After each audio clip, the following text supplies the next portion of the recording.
92,000, 2,90,000 तो उसने ले लिया। मैं पूछता हूं राजद के लोगों से, वाई को तो हिस्सा मिल गया, माई को क्या मिला? माई को आपने बाय बाय कह दिया, तो अब की बार माई ने भी आपको बाय बाय कह देने का इरादा बना लिया है। कितना मिला हमको? हमारा हिस्सा होता 3,68,000, मिली नौकरी 1,73,000। बोलो ज्यादा मिली या कम? आधी या आधी से कम? तो क्या उन लोगों से बदला लोगों की नहीं जिन्होंने हमारे 1,95,000 की नौकरी छीन ली? उनके हाथों से तख्त छीनोगी कि नहीं? उन जालिमों का पंजा मरोड़ोगी कि नहीं? अगर पंजा मरोड़ना चाहते हो तो तय कर लो सुरजापुरी भाइयों, तुम्हारी आबादी 24.5 लाख, नौकरी में हिस्सेदारी तुम्हारी 39,000, मिली नौकरी 15,000। कितनी नौकरी गई? 24,000। भाई नूर इस्लाम साहब, मेरे सिरसा भाइयों, आबादी 13 लाख, नौकरी में हिस्सेदारी 21,000, मिली कितनी? 5,500। कुलैया भाई, आबादी कितनी? 12 लाख, नौकरी में हिस्सेदारी 18,000, मिली कितनी? 6,000। जिसने हमारे नस्लों के साथ नुकसान पहुंचाया है, नस्लों के साथ नाइंसाफी किया है, अगर उससे बदला लेना चाहते हो तो हम बंदूक उठाने नहीं कहेंगे, हम बैलोट चलाने नहीं कहेंगे। जमहूरियत में सबसे बड़ी ताकत है आपका वोट। आपका वोट जालिमों के खिलाफ, मजलूमों के हक में होना चाहिए। अख्तुल ईमान ने मौलाना के नाम पर कुर्बानी दी थी, 19 में कश्ती किनारे में डूबी है। इस वक्त अख्तुल ईमान फरियाद ही नहीं, आपके नस्लों की मुस्तकबल की फरियाद है। एक मरतबा कुल हिंद मजलिस इत्तेहादुल मुस्लिमीन को मौका दीजिए और उसके लिए अभी से फिजा बनाइए। दुश्मनी हमारे बहुत लोग करेंगे। 2015 में नीतीश कुमार जी ने पीके प्रशांत किशोर जी से कहा था, कोई भी जीत कर आ जाए अख्तुल ईमान नहीं आना चाहिए। लेकिन अख्तुल ईमान की जीत को आप रोक नहीं सके, एक को रोकना चाहता, 5 के साथ पहुंचा। और आज जालिम ताकतों को कह देना चाहता हूं, मेरी तारीख शाहिद है कि फिरौन ने घर घर पर पहरा लगा दिया था कि कोई बच्चा जन्म ले तो उसे कत्ल कर दो, बच्ची हो तो जिंदा रहने दो। लेकिन मूसा की पैदाइश और परवरिश को कोई नहीं रोक सका। अगर ऊपर वाले ने अख्तुल ईमान के बारे में फैसला कर दिया है, तुम लटक जाओगे, लेकिन सीमांचल के मजलूमों की आवाज पार्लियामेंट में जरूर पहुंचेगी। फानूस बनकर जिसकी हिफाजत हवा करे, वो शम्मा क्या बुझे जी रोशन खुदा करे। अस्सलाम वालेकुम, आदाब। फिर जनाब अख्तुल ईमान साहब जिंदाबाद।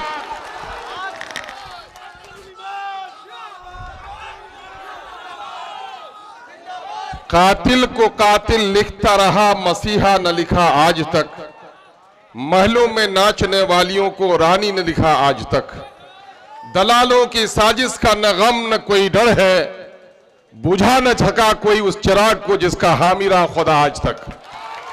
आज के इस इनकलाबी रहमत पारा की सरजमीन में शाहिद भाई की शमूलियत के मौके से इस जलसे में मौजूद हमारे बहुत ही कीमती असासा, कौम के बेबाक लीडर, कौमी सतह पर अपनी तवाना आवाज के लिए जाने और पहचाने जाने वाले मजलूमों की, मकहूरों की, शोषितों की, वंचितों की एक मजबूत आवाज जनाबे बैरिस्टर असदुद्दीन अवैसी साहब, मुअज़्ज़ज़ रुकने पार्लियामेंट हैदराबाद, वो कौमी सदर कुल हिंद मजलिस इत्तेहादुल मुस्लिमीन, दाइस पे तशरीफ फरमा, पार्टी के बेलौस खादिम, महबूब मिल्लत जनाबे इंजीनियर आफ्ताब अहमद साहब, नौजवानों का बेहतरीन कौमी तर्जुमान जनाबे आदिल साहब, पार्टी के मजबूत साथी जनाबे भाई इश्तियाक साहब, जनाबे भाई नूरुल इस्लाम साहब,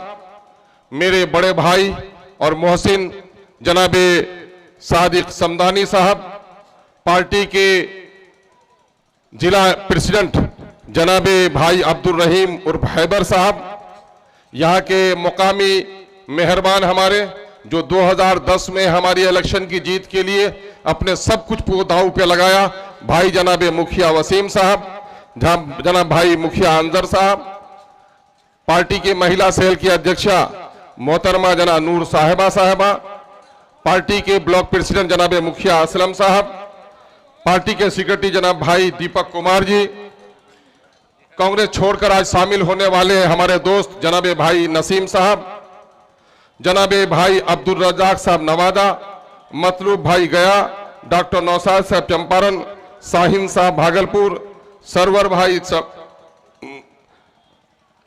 भाई सिवान और जनाबे रहमत भाई व राशिद भाई अररिया आज की निजामत कर रहे अजीजी मासूम साहब, और इस वक्त पहली बार एमएलए बनने के बाद हमारे बिहार के जिम्मेदार तेलंगाना स्टेट के रुकन असेंबली जनाबे भाई माजिद हुसैन साहब, हैदराबाद से आए हुए हमारी मुखलिसों की टीम के सरबराह जनाबे भाई मंजूर साहब, इंजीनियर साहब और दिगर रफ़का, मीडिया के अच्छे साथियों और एमआईएम के सभी दोस्तों और मेरे अजीजी भाई दीपक जी, मेरे पास अल्फाज नहीं कोचा धामी की सरजमीन के लोगों, मैं आपके एहसानात का शुक्रिया किस लफ्ज में अदा करूं। मैं हमेशा ये सोचता हूं, डरता हूं और घबराता हूं, न बड़े दौलतमंद का बेटा रहा, न मेरे बाजू में वो ताकत रही जालिमों की कि मुझसे कोई घबराया। मेरी खाकसारी कहिए, मेरी गरीबी कहिए, या सच्चाई कहिए, या सदाकत कहिए, जो खिदमत हमने की है उस पर हमको आपने जर्रे को आफताब बनाकर जिला परिषद के एमएलए से, जिला परिषद से लेकर एमएलए तक और एमपी के इलेक्शन में भी किशनगंज जिला में जीत हासिल करने में सबसे नुमाया रोल अगर अदा किया तो कोचा धामन की सरजमीन ने किया। अमोर बैसा से आए हुए हाफिज गनी साहब भी यहाँ पर मौजूद हैं, मुखिया इफ्तिखार साहब भी मौजूद हैं। तकलीफ न हो, इस सरजमीन ने मुझे पहचाना और आप लोगों ने मुझे गले लगाया, मैं आपका भी शुक्रिया अदा करता हूँ। मैं 2-3 बातें कहना चाहता हूं।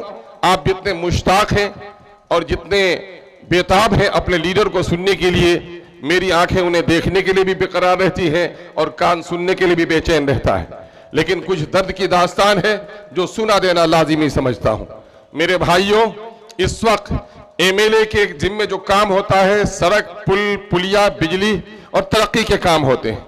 गवाही दे दो, ये सड़क जो सामने में चलती है, गाड़ियां दौड़ती हैं, इसको पीडब्ल्यूडी में जाने का मेरे जमाने में नोटिफिकेशन हुआ, मजबूतीकरण मेरे जमाने में हुआ।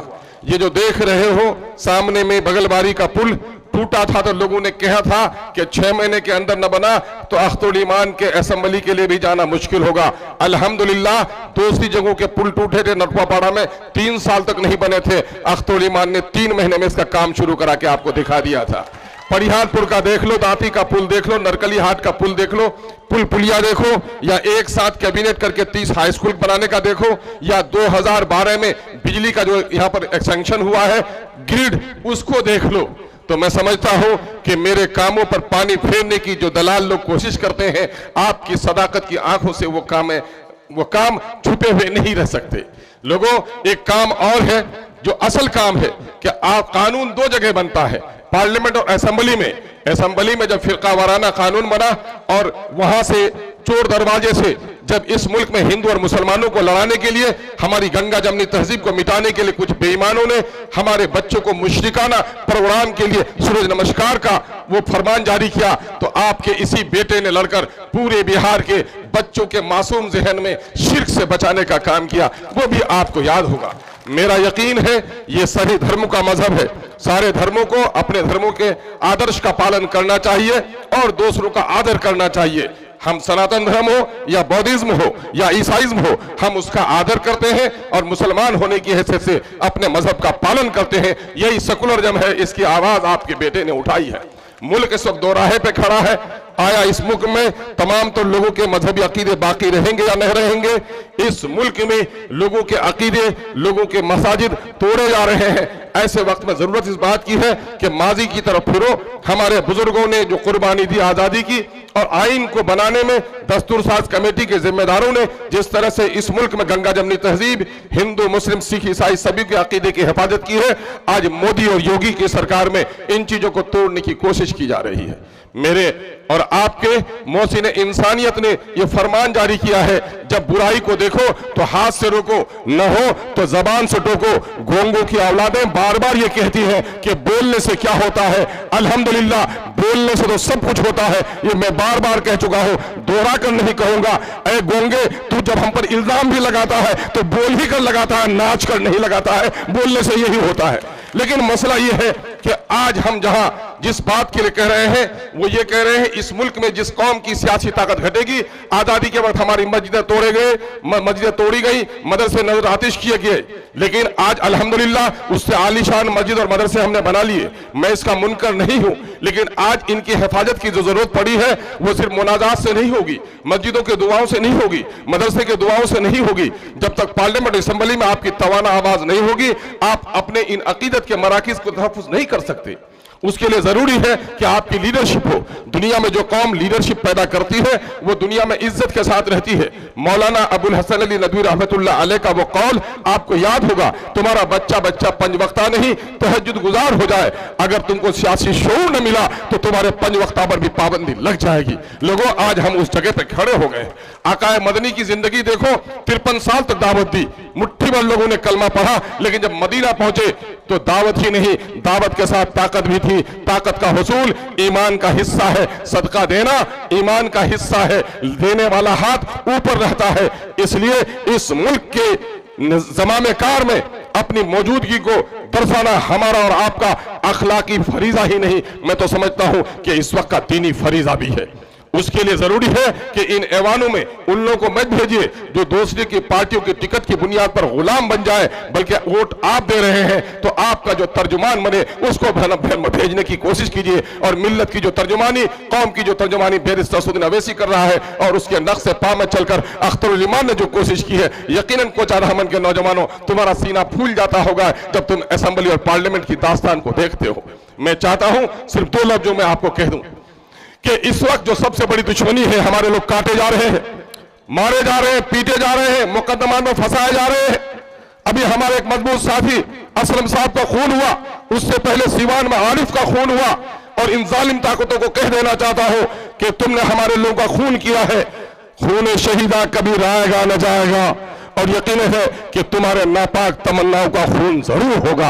जब भी शहीद के खून का कतरा जमीन पर गिरता है तो जाया नहीं होता, बस वो इनकलाब फूटता है। यकीनन है, हमने देखा है जमाने को, बहुत सारी आजमाइश को देखा है, हम इससे डरने और घबराने वाले नहीं है। तुम कह रहे हो कि हम कयादत से रुक जाएंगे, हमारे बुजुर्गों ने हमें यही सबक पढ़ाया है, गर्दन झुकाकर जीने वाला गुलाम होता है। जब बैरिस्टर असदुद्दीन अवैसी साहब के दादा पुलिस एक्शन के बाद अपनी क़यादत को खड़ी करने के लिए हैदराबाद में आवाज लगा रहे थे, लोग कह रहे थे अब्दुल वाहिद अवैसी जो बचे हो उसको भी मरवाओगे। अब्दुल वाहिद अवैसी ने कहा, सुनो, मसलहत की चादर ओढ़कर गर्दन झुकाकर जीने दो तो गुलाम भी जी लेता है, अगर इस तरह जियोगे तो तुम्हारी नस्लों से गुलाम जन्म लेगा। गर्दन उठाकर जियो, अगर गर्दन कट भी जाएगी तो तुम्हारी नस्लों से सरदार जन्म लेगा। कौल कितना सच्चा है, कौम का सरदार उनके लफ्जों की अक्काशी आज हमारी महफिल में कर रहा है। क्या सीमांचल के लोगों अपनी सफों में अपनी क़यादत खड़ी नहीं करना चाहते हो? मैंने मिसालों से कहा है, जानू कट जाए जिंदा है जैद, जिंदा है बकर, जिंदा है रामू। बाजू कट जाए जिंदा है जैद, जिंदा है रामू, लेकिन गर्दन कट जाए तो जैद नहीं है, रामू नहीं है, उसकी लाश है। जिस तरह जिस्म में गर्दन जरूरी है जिंदा रहने के लिए, कौम की जिंदगी के लिए भी क़यादत जरूरी है। जिस कौम का कोई कायद नहीं वो लाश की तरह हो जाता है। क्या जिंदा रहना चाहते हो या लाश बनना चाहते हो? जिंदा रहना चाहते हो? मुझे बताओ कि इस वक्त क्या हो गया। यादव का नेता कौन है? बताओ कौन है यादव का नेता? कुर्मी का नेता कौन है?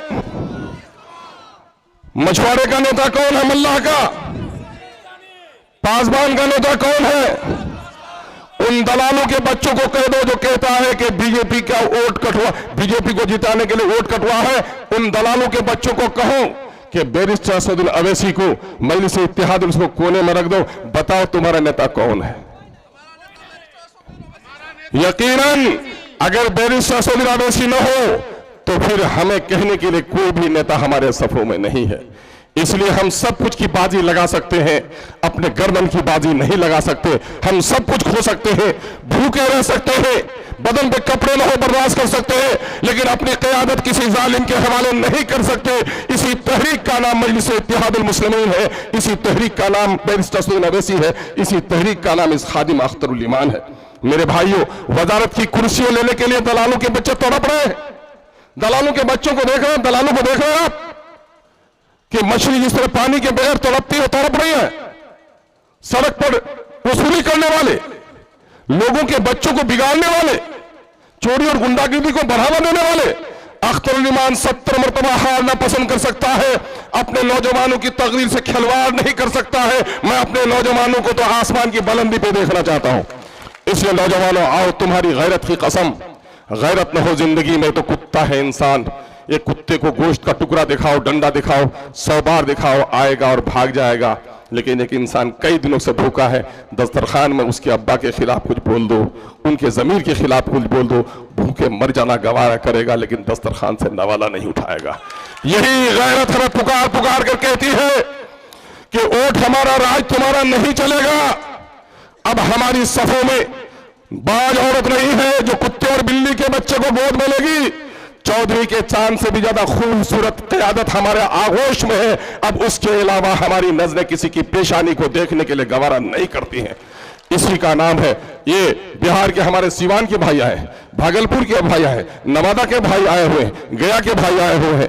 पूछ लो इनसे, वो आपसे यही कहने के लिए आए हैं, ऐ सीमांचल की सरजमीन के लोगों, अल्लाह ने आपको एक मौका दिया है। यहां से अगर अपनी क़यादत खड़ी करोगे तो सिर्फ ये जो सायादार दरख्त खड़ा होगा, सीमांचल को नहीं, बिहार के मजलूमों को भी इससे साया नसीब होगा। उनकी दुआओं को, उनकी तमन्नाओं को रद्द होने नहीं देना है। और मैं अभी दिल्ली तो नहीं गया था, बम्बई गया था, सूरत गया था। मैंने अपने परदेसी नौजवानों को देखा। ए परदेसी नौजवानों, मेरा सलाम तुम तक पहुंचे।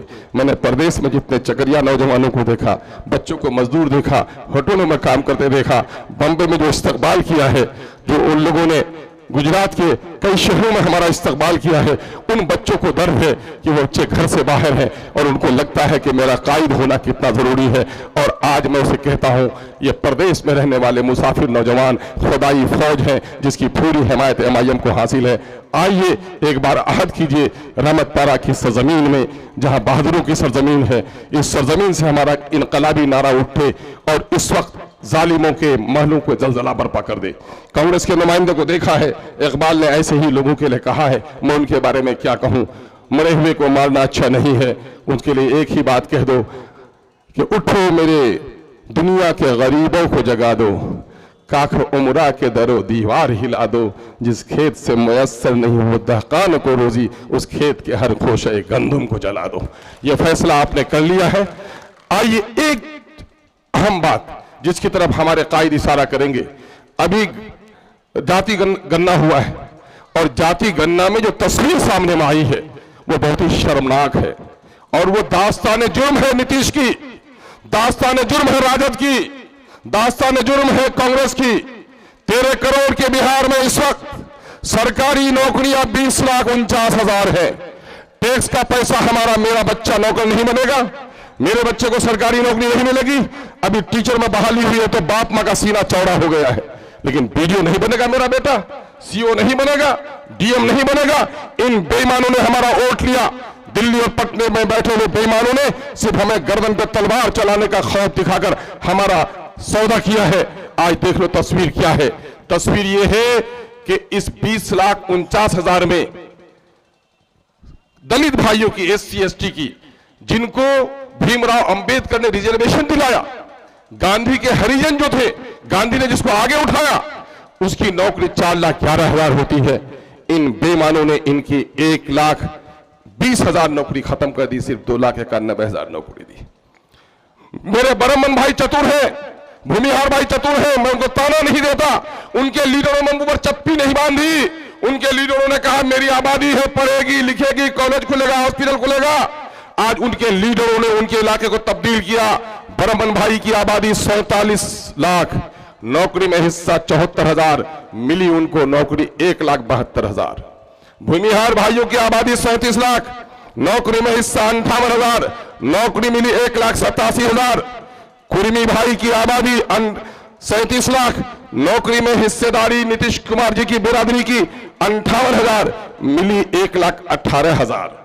मुसलमानों, जिसको कहा माई का समीकरण, यादव भाइयों ने भी नौकरी में हिस्सेदारी, उनकी 1,86,00,000 आबादी 14%, नौकरी में आबादी उनकी हिस्सेदारी